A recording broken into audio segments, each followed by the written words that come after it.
Come May, Australians will go to the polls. And this week's budget was a budget of desperation. It's an indication of just how tight the election will be and how concerned the government is of losing office. It's a budget of win at all costs, and the government has shown it's pulling out all stops to sandbag a slide. And we need to ask, has the government delivered? Have they actually done enough to secure the votes of Australians? Or is it actually a case of too little too late? Well, join us today on The Informed is Solicitor John Heron, security expert and author of Blood and Soil, Mario Beeks, Shadow Minister for Planning, Ryan Smith, and one of the leading family law lawyers, Caroline Council. Good morning, team. Morning. Now, the budget, what do we think? Don't everyone jump in at once. Look, I don't agree that it's a budget of desperation. I mean, it's hit a number of the marks in health, mental health. It's acknowledging a lot of the effects that have come as a result of lockdown as put on everyone's shoulders by the premiers around the country. It's giving money to tourism, small business, making sure we get manufacturing happening back in the country, which I'm very pleased about because as one of the state opposition, we've also got a significant commitment towards manufacturing in this state. So I think it's hit the marks in a lot of ways. You can be cynical and say it's to help win the election. Of course, it's to help win the election. Every budget is there to help win an election. But you win elections by making sure that your budget delivers for people. And I think in many ways, this has done that. I'll put my small business hat on, and there's a lot of good initiatives in the budget that I quite like. The focus on digitisation, seamless processing in as far as your employees go. There's some very good tax incentives for training and also investment technology. I think that's really good. I'll have to, from my own electorate in McEwen, there's a very, very good infrastructure announcement in what we call the Beveridge Interfreight Transport Hub. And it's an excellent initiative. And I've written about this several times. So aside from fanning and applause of the budget, that's just the micro things that I'm taking out of it. Well, take in consideration that for 2 years, government was doing the, what's it called, job seeker and job keeper. I truly believe this budget actually done very well. And I'm surprised that in this budget as well, it's reflected even in people don't pay attention. It's a protection of the nature. I mean, a lot of animals are, which I was reading yesterday, that koala it's on extinction, and there's spending about $30 million on that one.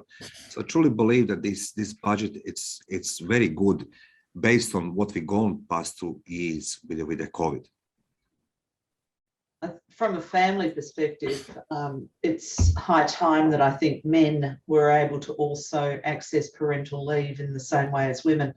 So I think that was an overdue initiative that was introduced with the additional 2 weeks, bringing it up to 20 weeks, allowing that to be shared, and also not necessarily taken in one lump sum, one lump period of time, but over 2 years from the birth of a child or from adoption. So I think that's a step in the right direction. Family violence advocates, bearing in mind that the Hannah Clark inquest is wrapping up in Queensland today, family violence advocates would say it's light on from a budget perspective. It's up from 1.1 billion last year to 1.3 billion, but with no real sort of understanding of the dynamics of family violence. And I'm a little concerned that this indicates that you've got a government that lives in the Canberra bubble in relation to those sorts of issues, which is why the Liberal government keeps missing the mark in relation to women's issues. And I think that's also why they've been so keen to highlight the bullying concept in the Albanese government, the shadow government. So it's fascinating to watch that pendulum swing because, of course, there's been accusations made about Scott Morrison as well. Little concerned Victoria missed the infrastructure spend, and I'd be interested to hear from both John and Ryan on those points, that we seem to be getting not enough slice of the pie for Victoria in terms of the large dollar infrastructure spend that we otherwise could have accessed. Happy to respond. Look, I think I do want to just mention with the family violence initiative. So I'm not here to say whether it's light on or not, but $2.4 billion over 2 years is pretty, over two budgets. It's quite a, when you look at it, compare it to the pharmaceutical benefit scheme, which is only $500 million over that same period. You can go through the list of different budget initiatives with almost $2.5 billion in two budgets towards family violence. I think is a really significant nod to the scourge that is family violence. So I think that they've done okay on that front, notwithstanding the other issues you've raised in that regard. As far as infrastructure spending goes, I mean, I'm pretty cynical when it comes to state Labor spending money on infrastructure. I mean, these guys have wasted $24 billion in cost overruns, and they turn around as a solution and put their hand out to the federal government as an ATM and say, well, we've wasted a lot of money, give us more.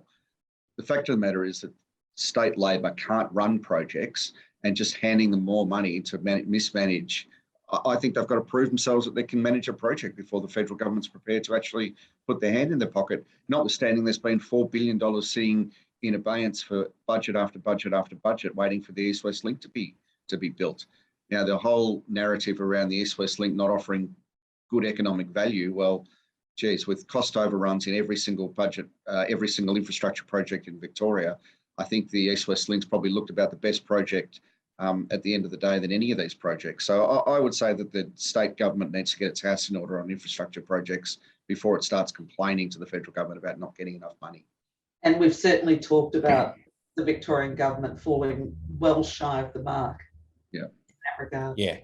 Look, as you've heard me rail many times, the current Andrews regime is not in a fit state to actually deliver almost any type of large infrastructure project. They will invariably collapse. If people are aware how that happens, and I mentioned that project that affects my area, and I worked on the Western Interfreight change in 2009. So 13 years later, we're still talking about it. That's point number one with that. Point number two, when a good outcome's been delivered in the budget, Ryan's correct, they kiboshed that particular project for whatever reason. So getting into it, but I wanted to touch on what Carolyn said about family violence. And it's always the case that there is a lot of money thrown at the problem, and the problem's still there. It's actually where it's applied. That's the issue. And as you're asking about, when I was in Canberra on Monday to help unfurl the lost petition of the names of 900 women and children killed by gendered violence, and the Liberal Party didn't show up to that at all. Yeah, so, this is what I mean, John. So, look, it was a quick walk from Parliament. The other parties obliged. A Green senator came out and did a welcome for that particular event. Now, I can't say anything more than a no-show. What does that say? I think you're overreading it. I mean, there's been plenty of good causes in Victorian Parliament that I haven't been to for various reasons. I don't think you can say to a government that's delivered nearly $2.5 billion in two budgets towards family violence, they didn't walk out the door. And I just think that's an overreach, John, to be frank. As I said, it's not about money. That's the issue. Yeah, sure. But it's not, with great respect, I say this to the issue and to you, but it's not about unfurling a banner either. It's exactly what you said. It's making sure that the resources are there and they're applied appropriately. But it's indicative of attitude, and part of the problem with the spending and how it's been angled is they really perceive it to be a women's issue, not a men's issue. And having worked in the space in family violence and having co-chaired committees here in Victoria on family violence, unless you actually address it from the male perspective, and that includes wraparound services for men, that includes, so it's not a case of, oh dear, women actually need all the help they can get. No, it's not true. You also need to help the men, and that's often a sort of, it's a difficult political narrative to wade your way through, but it's absolutely vital to achieve better outcomes for women and children if services and responsibilities are angled for men to improve behaviour and change behaviour. And the way in which they're spending, and a lot of this is really repetitive. It's not new money necessarily. It is spread out over the years that they've been budgeting for. So it's not new money going in necessarily. There is some new money, but it's certainly recognising. Thank God, it's recognising the people that can deliver, such as Our Watch, the organisations that can deliver services.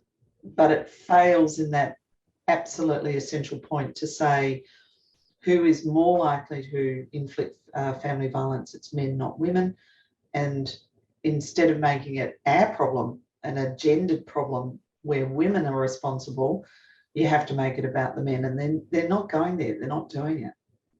Well, let me ask you one question. I'm not in Victoria, as all we know, but the question I do have statistically, what was in Victoria happened with the domestic violence in past 2 years? Is domestic violence being amplified because of the lockdown, or is it statistically looking, it's remained the same, the number and the causes? I'm curious to ask if it's possible, if you have any data about this one, about Victoria particularly. I can certainly speak anecdotally. Please, about Ryan. Police that I know who, during the lockdowns, said that every second call to the station was about family violence. It has gone through the roof in the last 2 years. And that's anecdotally what I'm getting. Carolyn, you might have a... And I can also talk anecdotally that in relation to family violence in Victoria, it's off the Richter scale. It's the lockdowns, when you've got nowhere to go, and when you are, and that's even true without lockdown. So when you're in a coercive controlling relationship, it's all about ensuring that the perpetrator knows where you, the victim survivor, are at all times. So, yes. But and I've spoken about this in other fora, and I've talked about the fact that the woman in lockdown has no relief whatsoever. There is no trip to the school. There is no trip to the supermarket. There is no trip to the ATM. There is no, you are literally 24/7 with the perpetrator. And we know, because again, through Victoria Police, we know that COVID was used as a smokescreen to ensure compliance. So you would have the perpetrator alleging that they had COVID, and therefore the whole household had to go into isolation, and that they weren't allowed to leave. So you had situations where even the 2-hour exercise wasn't permitted in those sort of coercive controlling households, where men were exacting total control over women. Not just women, either, interesting, just the kids as well, who couldn't have the relief of even going to school for the day. Yeah, that's right. Even area, believe it or not, like Carol and I have seen, it's hard to say, but probably a doubling of divorce applications, etc., over that lockdown period. I remember reading straight away in Wuhan that divorces had tripled at that time. So compound the family issues, or the imploding family issues, and even kids turning on other kids is quite a very high incidence of what you call family violence. It's just not necessarily mum and dad. It's a whole range of issues, and they exploded. But beyond that, also to answer Mario, humans are not metaphysically any different 5 or 10 years ago. So prior to COVID, it wasn't necessarily that there was more of it. It just manifested itself in different ways.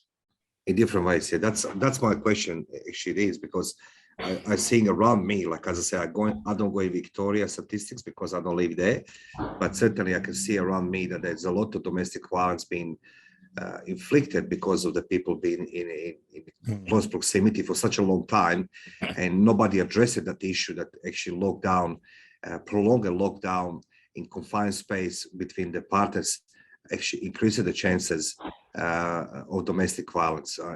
So obviously it was a case same in Victoria. Yeah.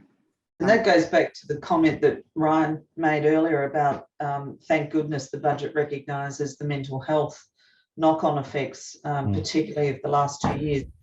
And I would say we haven't seen the tip of the iceberg yet in relation to that. I can, again, anecdotally talk about the decline in client behaviours in my neck of the woods in family law. I have never seen or experienced the sorts of behaviours from clients over the last 2 years. In 37 years of practicing family law, off the Richter scale in terms of just that naked aggression. It's almost animalistic how they have been behaving. And it's almost as if the Zoom world gives people permission to lash out irrationally and in a quite an unbridled, aggressive manner, even towards people that are trying to help them. It's I think we ain't seen nothing yet in that space. I think there's plenty more to come. How So you long? say 100% domestic? Yeah, sorry, John.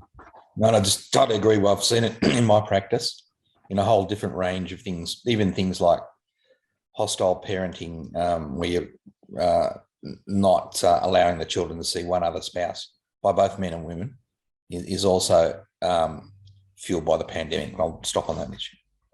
How long before we actually draw a correlation between men's mental health, which we're seeing 7 men per day taking their own lives?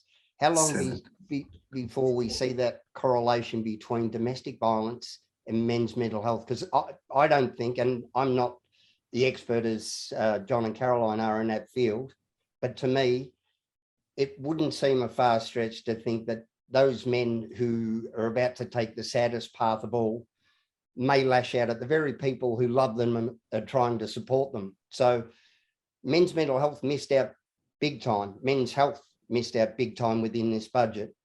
I don't think, from my layperson's perspective, that we're ever going to make a dent in domestic violence until we draw that causation. Look, I think it's been self-evident in some of the more sensational cases, like Rosie Batty's case. I mean, her former husband was mentally unwell, but they also did not have any wraparound services to support him.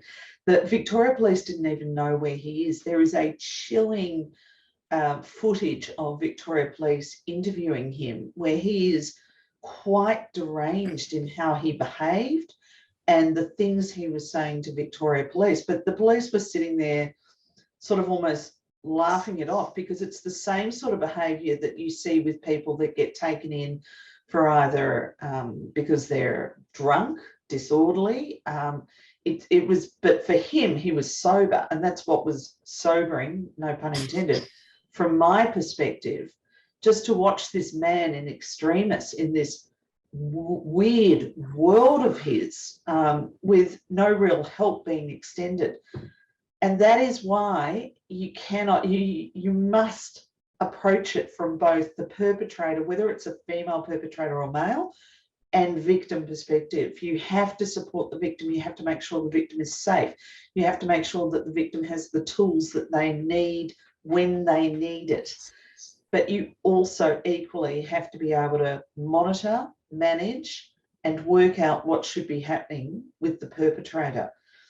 And we don't like locking people up, particularly for mental health, but there are some people where all the indicators are there that they are literally on the brink, and yet we don't have those checks and balances to be able to break that down and work out, well, where is this person on the Richter scale? Are they more likely than not to perpetrate violence at this point of time? There's just no monitoring. There's no assistance, no monitoring. So, Carol, are you saying that budget actually reflecting domestic violence based on all symptoms, not the new ones, right? Because as you say, it's going to be, this is a tip of the iceberg of what's happening with domestic violence. And we're going to see the different forms of domestic violence, I truly believe, unfortunately, in a different shape of forms, which need to be addressed in next budget. Not just a domestic violence, but mental health in a different level and different shape of form to be extended in a budgeting to help to everybody who suffered through the lockdown. Yeah, absolutely. A good point too, Murray, about mental health, as Michael said, with men's health, etc., that really needs to be addressed. That's where funding can make a difference. Yeah. And what Caroline said is very important, particularly with perpetrators, is the wraparound services. So it does as much for prevention as much for after the effect as well.